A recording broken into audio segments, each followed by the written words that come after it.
මිනිස්සු විදිහට අපි දවසින් දවස උත්සාහ කරන්නේ අපි ඉන්න තැනින් තව කාඩියක් හරි ඉස්සරහට යන්න අපි අපගේ මූල්‍යමය ශක්තිය තර කරගන්න දියුණු කරගන්න ඒ කියන්නේ අපි හැමදාමත් නොසැලෙන මූල්‍ය වාතාවරණයක් නිර්මාණය කරගන්න මූල්‍ය හැකියාවක් නිර්මාණය කරගන්න අපි උත්සාහ කරනවා.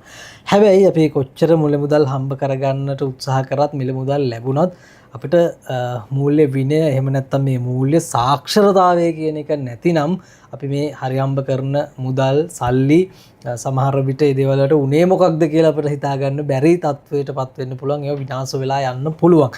ඒ නිසා මූල්‍ය සාක්ෂරතාවය පිළිබඳව අපි ටිකක් කතා කරමු. මේක පෞද්ගලිකව අපේ ගෙදර ඇතුලේ පෞද්ගලිකව තමන්ට එතනින් එහාට ගියාම අපේ සමාජය සහ රට ලෝකය කියන මේ හැමතැනටම පොදුවේ අපිට කතා කරන්න පුළුවන් කාරණයක්. ඉතින් හැමදාමත් වගේ මේ කාරණය පිළිබඳව අපිට කියලා දෙන්න මේ මූල්‍ය සාක්ෂරතාවය පිළිබඳව අපව දැනුවත් කරන්නට අපේ ගෞරවනීය වෛද්‍යතුමන් වෛද්‍ය උදාර සම්පත් ගුණවර්ධන මැතිතුමා දවසේදීත් මැදිරියට පැමිණියා. අයබෝන් ඔබතුමන්ට බොහොම ගෞරවයෙන් පිළිගනු ලබනවා අපේ කතා බහට. දැන් අපි මේක පොදුවේ කතා කරනකොට වෛද්‍යතුමනි මේ මූල්‍ය සාක්ෂරතාවය කියන කාරණේ අපි මුලින්ම අපේ රටත් එක්ක සම්බන්ධ කරලා කතා බහ කරමු. මොකද මේක කාලීන කතා බහකුත් බවට පත් වෙයි. මොකද දැන් මේ කාලවකවානුව තුළ අපි මුහුණ දෙන යම් කාරණාත් එක්ක මේ සාමාන්‍යයෙන් ශ්‍රී ලංකාව අනිකුත් රටවල් වලට සාපේක්ෂව ශ්‍රී ලංකාව තුළ මේ මූල්‍ය සාක්ෂරතාවය කියන එක කොයි වගේ තැනකද තියෙන්නේ කියන එක අපි ආරම්භයක් විදිහට කතා බහ කරන්න යමු කරගමු. දියුණු රටවල් ස්විට්සර්ලන්තය, ස්වීඩනය, ඇමරිකාව, සිංගප්පූරුව, ජපානය ඒ වගේ රටවල් සාපේක්ෂව ලංකාවේ මූල්‍ය සාක්ෂරතාවය අඩුවක් තියෙනවා. හැබැයි සතුටු වෙන්න තියෙන කාරණේ තමයි පසුගිය අවුරුදු 10 වගේ කාලය තුල සමහරට අපිට ආපු ආර්ථික අර්බුදත් එක්ක දැන් මූල්‍ය සාක්ෂරතාවය දැන් වේගයෙන් ලංකාවේ වැඩි වෙනවා. ඉතින් ලංකාවේ මූල්‍ය සාක්ෂරතාවය වැඩි වෙනවා. ඒ ගැන සතුටුයි. තාමත් අපි අනිත් දියුණු රටවල් වලට සාපේක්ෂව මූල්‍ය සාක්ෂරතාවය ප්‍රායෝගික මට්ටමින් විශේෂයෙන්ම බලන්න ප්‍රායෝගික මට්ටමින් ඉන්නේ පහළ තැනක. සමහරට දැනුම කියන එක පොතේ තිබුණත් වැඩක් නැහැ. ප්‍රායෝගික මට්ටමින් ගත්තාම පහළ තැනක ඉන්නේ. සමහරට දැනුමෙන් අපි ඉන්නේ දැනුමට වඩා අපි වැදගත් වෙන ප්‍රායෝගිකව කොච්චර අපි ක්‍රියාත්මක කරනද කියලා. ඒ නිසා අපිට තව දියුණු වෙන්න තියෙනවා. පහුගිය අවුරුදු 10 තුල වාර්තා ගත්තම ලංකාවේ මූල්‍ය සාක්ෂරතාවේ ඉහළ යෑමක් තියෙනවා. ඒ ගැන සතුටුයි. ඔව් පැහැදිලිවම වෛද්‍යතුමනි එතකොට මේ මූල්‍ය සාක්ෂරතාවය කියන එක මේ හැම කෙනෙකුටම මේක වැදගත් වෙන්නේ ඇයි කියන එක සහ මම කැමති එතනටම සම්බන්ධ කරන දැන් අපි ඔබතුමා කිව්වා දැන් වෙන රටවලට සාපේක්ෂව අපේ රටේ අඩුයි කියන කාරණේ මූල්‍ය සාක්ෂරතාවය. එහෙම වෙන්න බලපාන හේතුව මොකක්ද කියන එකත් අපි පොඩ්ඩක් මතක් කරගෙන මේක හැමදෙනාටම වැදගත් වෙන්නේ ඇයි කියන එකත් මේ කාරණා දෙකටම පොඩ්ඩක් පැහැදිලි කිරීමක් කරගත්තොත්. අපි මං හිතන්නේ ඉස්සර ඉඳන්ම අපි කියන්නේ දැන් අපේ අම්මලා තාත්තලා මගේ අම්මා තාත්තා වුණත් සල්ලි ගැන එච්චර හිතුවේ නැහැ නේද? සල්ලි අවශ්‍ය නැහැ. සේවයක් කරන්න. එහෙමනේ අපිට කිව්වේ සල්ලි පස්සේ යන්න එපා. හොඳට ඉගෙන ගන්න. එහෙම අපි කියනෝනේ සල්ලි පස්සේ යන්න හොඳ නැහැ. ඉගෙන ගන්න. අපේ සංස්කෘතිය තුළ විශේෂයෙන් ඒ පණිවිඩ එන නිසා වෙන්නේ නැති අපේ මූල්‍ය සාක්ෂරතාව අඩු උනේ පසුවනේ අපිත් මේක ඉගෙන ගන්න. නමුත් අපිට කියන්නේ මේ ඉගෙන ගන්න, බිස්නස් කරන්න එපා, ඉගෙන ගන්න, සල්ලි ගැන යන්න එපා කියලානේ අපිට ඉගන්නේ පොඩි කාලේ. මම හිතන්නේ අපේ පරම්පරාවත් එහෙම වෙන්නේ නැති. ඒක වෙන්නේ නැති අපිට මං හිතන්නේ අඩු උනේ. ඉතින් අපිට මූල්‍ය සාක්ෂරතාවයේ ඉතින් වැදගත්කම තියෙන්නේ මේක හැමදෙනාටම වැදගත්කම තියෙන්නේ අද කාලේ හැම දෙයකටම මුදල් අවශ්‍යයි. මුදල් වලට යට වෙන්න නෙමෙයි කියන්නේ. මුදල් නැති වුණොත් ඒකෙන් ගැටලු ගන්නවක් වෙනවා. මම උදාහරණයක් ගන්න දැන් පවුලක මුදල් නැති වුණොත් ඒකෙන් දරුවන්ට බලපානවා. දරුවන්ට ආහාර වලට බලපානවා. මන්ද පෝෂණ තත්ත්වයක් එන්න පුළුවන්. එහෙම නැත්තම් ඒ ගෙදර තියෙන ඒ කියන්නේ ගෙදර සම්බන්ධතාවයට අවශ්‍යතා ඉගෙනීම දරුවන්ට දෙන්න බැරි නම් ප්‍රශ්න එන්න පුළුවන්. ගෙදර බිරිඳ සහ ස්වයං පුරුෂ අතර තියෙන සම්බන්ධතාවවලදී මේ කැපෙන්නගෙන පුළුවන් මූල්‍යමය ගැටලු නිසා එහෙම වෙන්න පුළුවන්. ඉතින් ඒක නිසා අපිට තේරෙනවා දරුවන් උගන්වන්න ආහාර දෙන්න දැන් 2007 වෙනි තිබුණ උනත් උගන්වන්න ආහාර වලට මූලික අවශ්‍යතාවලට මුදල් අවශ්‍ය වෙනවා. ඉතින් මුදල් කළමනාකරණය කර ගැනීමත් මුදල් හරි නිවැරදි ක්‍රමයට උපයා ගැනීමත් ඉතුරු කර ගැනීමත් වගේ කාරණා ගැන හැම දෙනාම දැනුවත් වෙලා හිටියට ගැටලුවක් නැහැ. දැනුවත් නැති වුණොත් තමයි ගොඩක් ප්‍රශ්න තියෙන. රටක් විදිහට ගත්තත් මේ මූල්‍ය සාක්ෂරතාවය නොමැතිකම නිසා බොහෝ දෙනා අපේ තරුණ කොටස් දැන්ට අවුරුදු 20ක විතර පමණ සිට පොඩි දෙයකින් සතුටු ලෙතනින් නවතිනවා. හැබැයි මුල් අවුරුදු 5-10ක් විතර මහන්සි වෙන්නේ නැහැ. ඉන්දියාවට සාපේක්ෂව අපි එතන ලොකු පල්ලෙහා පසුබැසීමක් වුණා. ඉතින් අපි සමහරට ත්‍රිරෝධයක් අරගෙන හරි පොඩි දෙයක් අරගෙන අපි ඇති කියලා නවතිනවා. හැබැයි ඔහුන්ට එහුගේ මේ කැපැසිටි එක නැත්තම් ඔහුගේ ධාරිතාවේ තියෙනවා ගොඩක් ඊට වඩා. ඉතින් ඔහුන්ට ලොකු ලංකාවේ මේ ව්‍යාපාරික වෙන්න තිබිච්ච මේ අවස්ථාවක් නේද? එහෙම අවස්ථා තිබුණ අය නැත්තම් විදේශ රටවල යන්න තිබුණ විශ්වවිද්‍යාල යන්න තිබිච්ච ළමයි අපිට එක තැනක නතර වුණා. ඒ දේ නරකයි කියලා කියනව නෙමෙයි. අපි එතනින් ඇති කියලා නැවතුවා. ඉතින් මේ ගැන අවබෝධයක් තිබුණා නම් මුදල් වල සහ මුදල් උපයන්න රටට කොහොමද මුදල් ගේන්නේ කියලා තුනන් එහෙම නවතින්නේ නැහැ. ඉතින් ඒක නිසා මුදල් ගැන අපි හැමෝම දැනුවත් වෙන්න අවශ්‍යයි කියලා අපිට මේ උදාහරණ වලින් තේරෙනවා. එහෙම දැනුවත් නොවීම තුලම තමයි අර පොඩි දෙයකින් සතුල නවතින්නේ. ඊට පස්සේ ඔවුන් ජීවිත කාලෙම ඒකට කොටු වෙනවා. දැන් අපි උදාහරණයක් ගත්තේ කිසිම රැකියාවක් පහත් කරන්න නෙමෙයි. හැබැයි අපි එහෙම නවත්තපු දරුවන්ට අපේ සමහරට විවිධ රැකියාවලට ගිය දරුවෝ එතනින් නැවතුණා. සමහරට ගුරුම් ශේෂ්ත්‍රය වෙන්න පුළුවන්. එහෙම යන්න එපා කියලා. ඒ නැවති සමහර දරුවෝ ඉන්නවා. එතනින් එහාට ගිහලා හොඳ දැවැන්ත මුදල් උපයන්න නැත්නම් අධ්‍යාපනයෙන් ඉහළට යන්න. එහෙම තිබුණ අය අපිට හැමදාම අර පල්ලෙහා ඉන්න තත්ත්වයක් තිබුණා. සමහරට ඒ දරුවන් විදේශ රටක ගිහිල්ලා හොඳ තැනක මූල්‍යමය කළමනාකරණය කරලා ඊට පස්සේ ඉහළට යන්න තිබිච්ච අවස්ථා තිබිච්ච අය. ඉතින් එහෙම නැති උනේ අපේ මේ දැනුම නැති නිසා. මේ දැනුම ලබා දීමේ ක්‍රමවේදය මං හිතන්නේ කර පාසල් මට්ටමේ ඉඳලම ඒක යොමු කරන්න තිබුණා නම් මං හිතන්නේ ප්‍රායෝගික දේවල් වලට යොමු කරන්න තිබුණා නම් කියන මං හිතන්නේ එහෙම තත්ත්වයක් තිබුණා නම් ඊට වඩා යහපත් තත්ත්වයකට අපේ රට ලෝකයේ සහ මේ අපේ සමාජය අරගෙන එන්න තිබුණ වෛද්‍යතුමනි මේ එතකොට අපිට කතා කරන්න අවශ්‍ය වෙන තව කාරණයක් තමයි මේ මූල්‍ය සාක්ෂරතාවයේ තියෙන මූලික ලක්ෂණ පිළිබඳව අපි මේක පොඩ්ඩක් සිහිපත් කරගෙන කතා කරමු. මූලික ලක්ෂණ මොනවද කියන එක. මේක අපි මූලිකවම මේ වැඩසටහන ඉතාම වැදගත් වෙනවා. මොකද හැම දිනාටම මේක බෙදා ගන්න නිසා අපි සරලව විස්තර කරමු. දැන් මූල්‍යමය සාක්ෂරතාවයේ තියෙන ප්‍රධාන ලක්ෂණයක් තමයි අපි උදාහරණ අරගෙනමින් කියමු. අපි අයවැයක් නැත්තම් ඉදිරියේ වෙන වියදම් ආදායම ගැන හදන්න ඕන. ගෙදරකත් එහෙමයි. අවුරුද්දට කොහොමද, දෙකට කොහොමද, තුනකට කොහොමද කියලා, හතරකට පහකට ව්‍යාපාරුණත් එහෙමයි. කොහොමද අපිට ලැබෙන්නේ මුදල්, කොහොමද අපේ වියදම් වෙන්නේ කියලා. අපි රටක හැම වසරකම අයවැයක් හදනව නේද? දැවැන්ත මේ ව්‍යාපාර වල ජාලයන් වල මේ අයවැයක් හැදෙනව නේද? ආදායමක් කොහොමද, වියදමක් කොහොමද කියලා ඒගොල්ලෝ ඊළඟ අවුරුද්දට හදනවා. ගෙදරක හැදෙන්නේ නැහැ. එතකොට මූලිකම ගෙදරක අපිට ඊළඟ අවුරුද්දේ ආදායම කොහොමද, වියදම කොහොමද, අපිට ඕන මේ අලුත් අවුරුද්ද එනකොට එහෙම ගන්න පුළුවන්. එහෙම පුළුවන් බලන්න. දැන් මේ අවුරුද්දේ ආදායම කොහොමද, වියදම. එතකොට අපි දන්නවා අපිට මාසෙට මෙච්චර ආදායමක් එනවා, වියදම මෙච්චරක් යනවා. එතන තමයි පළවෙනි තැන. දෙවෙනි තැන තමයි අපි කෑෂ් ෆ්ලෝ එකක් කියලා ගෙන නැත්නම් අපිට මුදල් ලැබෙන දේ ගැන අපි දැනුවත් වෙන්න ඕනේ. මේ ලැබෙන මුදල් අපිට ලැබෙනවා, වේදමක් යනවා. ඒක මාසිකව දිනපතා පුළුවන් දිනපතා අපිට දැනගන්න පුළුවන් නම් ඔන්න දෙවෙනි දැනුම එනවා. මේක හරි සරල දෙයක්. ගෙදරක වුණත් මාසිකව කොච්චර එනවද, මාසිකව මුදල් කොච්චර එනවද, කොහෙන්ද මුදල් එන්නේ, දිනපතා කොච්චර මුදල් එනවද, දිනපතා මුදල් එන තැනක් නම් දිනපතා වැය වෙන්නේ කොහොමද. එතකොට ඒක දැනගන්න. ඊට පස්සේ තුන්වෙනි එක තමයි මේ පියවරේ අපි ඒ ලැබෙන මුදල් වලින් වියදම් කරලා නැත්නම් සමහර වියදම් කරන්න ඉස්සෙල්ලා 100ට කීයක් ඉතුරු කරනවද. අපි තුමු දවසක් රුපියල් 70000ක් ගෙදරක ලැබෙනවා නම් අඩුම ගාණ රුපියල් 7000ක්වත් අපි ඉතුරු කරනවද. ඉතින් දැන් කෙනෙක් කියයි අපිට ඉතුරු කරන්න බැහැයි කියලා. නමුත් සමහර වියදම් තියෙනවා අපිට නවත්තන්න පුළුවන් නේද. එතකොට ලොකු ආයතන දැන් ඉතුරු කරනවද කියලා පොඩි මුදලක් හරි ඉතුරු කරනවද කියලා බලන්න.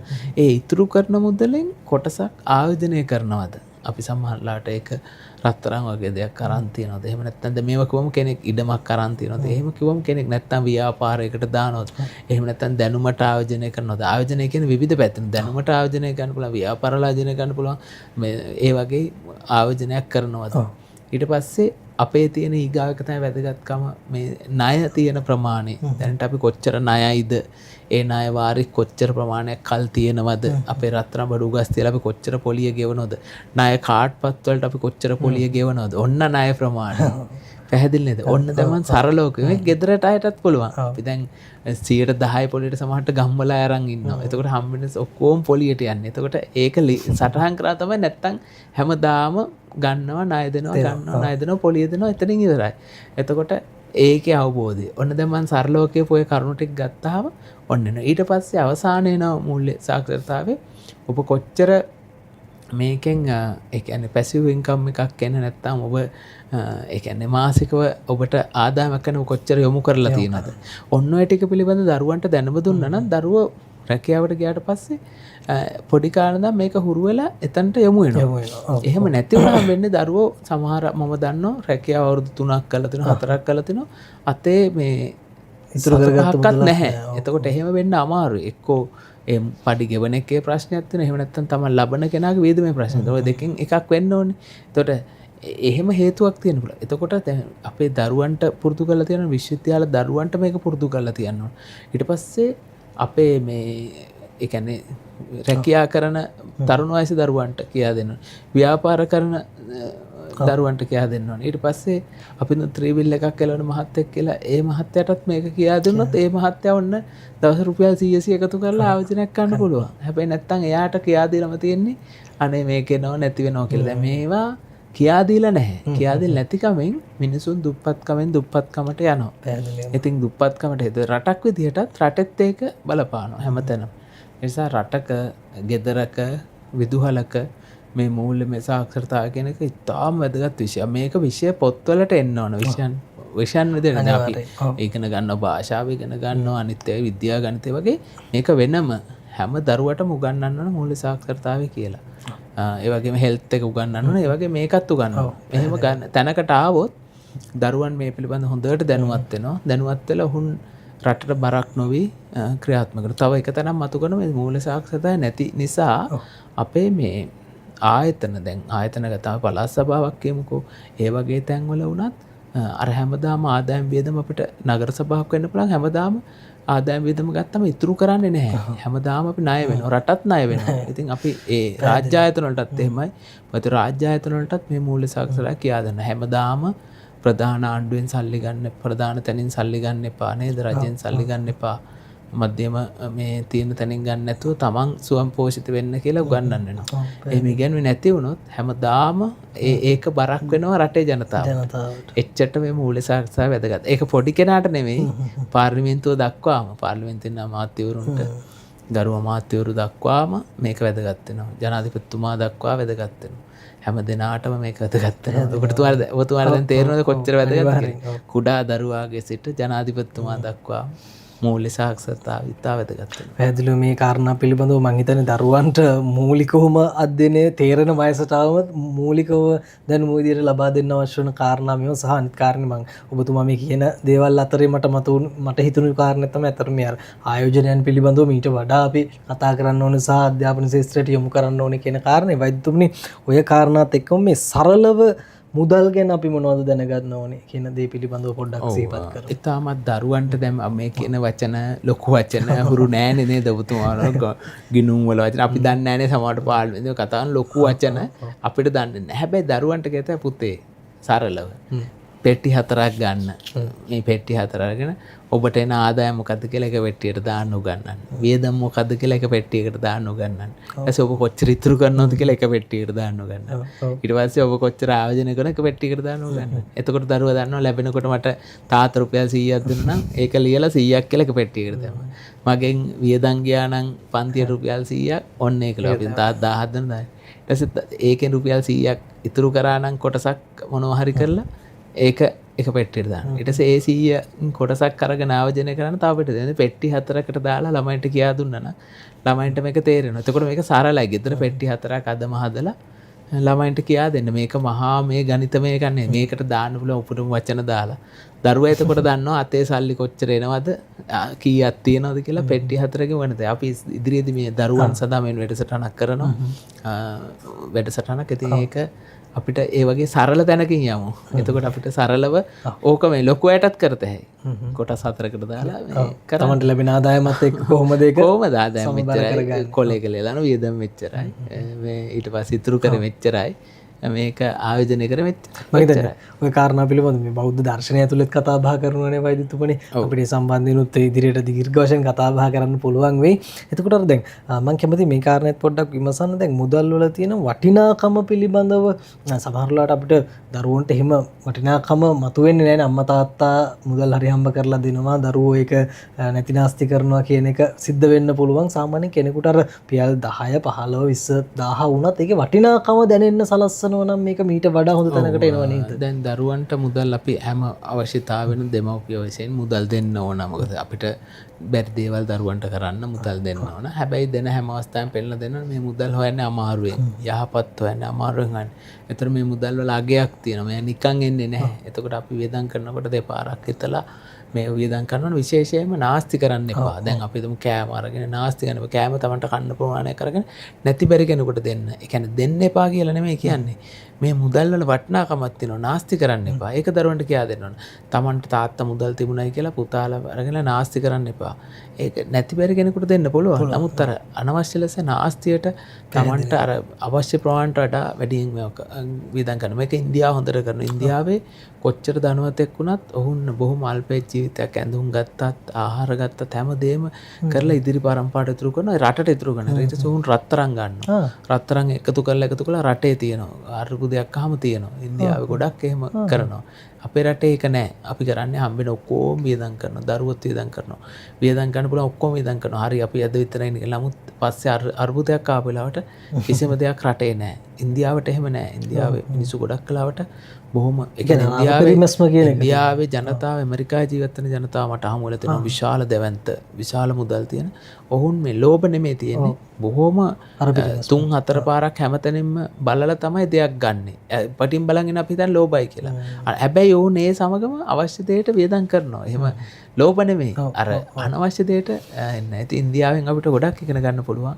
බොහොම හොඳ කතාවක් කිව්වේ අපේ තියෙන හොඳ ඒවත් අරන් කොහෙන් හරි අපි ඉගෙන ගමු. චීනෙත් එහෙමයි. ඉතින් අර ඔය ටික තමයි ඉතින් අපිට මේ අපි දැනුවත් වෙන්න ඕන. මුදල් වලට වටිනාකමක් තියෙනවා. පැහැදිලිවම අවසාන වශයෙන් වෛද්‍යතුමනි මම හිතන්නේ ඔබතුමා කලිනුත් මතක් කරා දැන් මේ දේවල් අපි ප්‍රායෝගික තලයට අරන් යන්නේ කොහොමද? ඔබතුමාගේ වැඩපිළිවෙලක් තියෙනවා. අපි ඉදිරියේදී ඒ සම්බන්ධයෙන් දැනුවත් කරන්න අවශ්‍යයි. නමුත් කෙටියෙන් ඔබතුමා මොකක්ද ඉස්සරහට මේ සම්බන්ධයෙන් කරන්න ඉන්නේ කියන කාරණා පිළිබඳව කියන්න. ඇත්තටම දැන් අපේ දරුවන්ට ඒ වගේම විශ්වවිද්‍යාල දරුවන්ට ඊට පස්සේ අපේ තරුණ කොටස් වලට විදුහල් වල දරුවන්ගෙන් තරුණ කොටස් වලට මේ පිළිබඳ අපි වැඩමුළු පවත්වලා දැනුම ලබා දෙන්න බලාපොරොත්තු වෙනවා. සහ අපි දැන්ට ඉස්සරහට දැනුම ලබා දෙන්න නැවත ආරම්භ වෙලා දැනුම ලබා දෙනවා. මොකද මේ දැනුම ඉතා වැදගත් වෙනවා. අපි විදේශ රටවලින් ගත්ත හොඳ දැනුම අපි ප්‍රායෝගිකව ගත්ත දැනුම මේ ඔක්කොම එකතු කරලා මතු පරම්පරාවට දෙන්න වැඩසටහන් ක්‍රියාත්මක කරනවා. ඉතින් ඒ හරහා අපේ දරුවන්ට විශ්වවිද්‍යාල දරුවන්ටත්